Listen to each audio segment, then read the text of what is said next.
কোয়ালিশনের, সেগুলো নিয়ে প্রপার বিশ্লেষণ হওয়া এবং সেগুলো নিয়ে প্রপার ডায়ালগের আমরা একদমই অভাব দেখছি।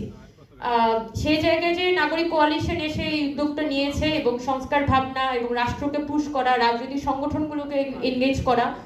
সকলের কাছে পৌঁছানোর যে উদ্যোগটি গ্রহণ করেছে সেটাকে আমি বিশেষভাবে সাধুবাদ জানাতে চাই এবং সময় উপযোগী উদ্যোগ হিসেবেই মনে করি। আমি খুব বেশি কথা বলবো না, এতটুকুই বলবো যে আমরা জুলাই আগস্টে যে অভ্যুত্থান দেখেছিলাম সেই অভ্যুত্থানে জনগণ আসলে আমাদের রাষ্ট্রের তো একটা ক্যাপাসিটি থাকে, জনগণ আসলে রাষ্ট্রকে ছাপিয়ে চলে গিয়েছিল এবং রাষ্ট্রের ক্যাপাসিটিকে ছাড়িয়ে আমরা ছাত্র জনতা বহুদূর চলে গেছি। তো আস্তে আস্তে আস্তে কিন্তু আমরা আমাদের নিজেদেরকে, ওই যে থাকে না আসমান থেকে জমিনে নিয়ে আসছি,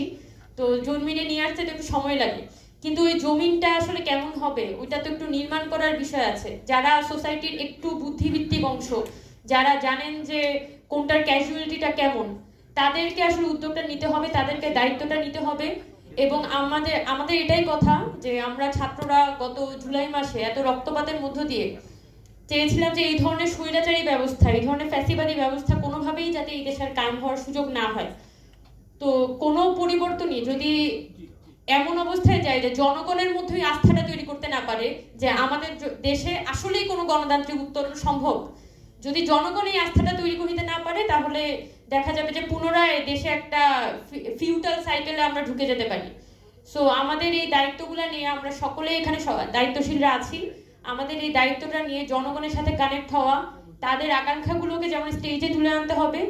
তেমনি নতুন পলিসি এবং জনগণের প্রয়োজনীয় পলিসিগুলো যাতে মাঠ পর্যায়ে, সরকারি পর্যায়ে বাস্তবায়িত হতে পারে, সেই উদ্যোগগুলো আমাদেরকে নিতে হবে। তো আশা করি যে নাগরিক কোয়ালিশন এই জায়গায় একটা ভালো ভূমিকা পালন করবে এবং বর্তমান সময়ে আমরা খুবই একটা আনস্টেবল সিচুয়েশন পার করছি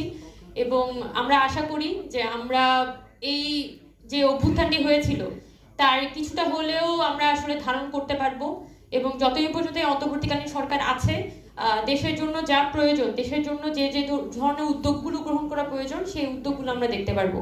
এটাই, খুব বেশি কথা বলবো না, ধন্যবাদ সবাইকে।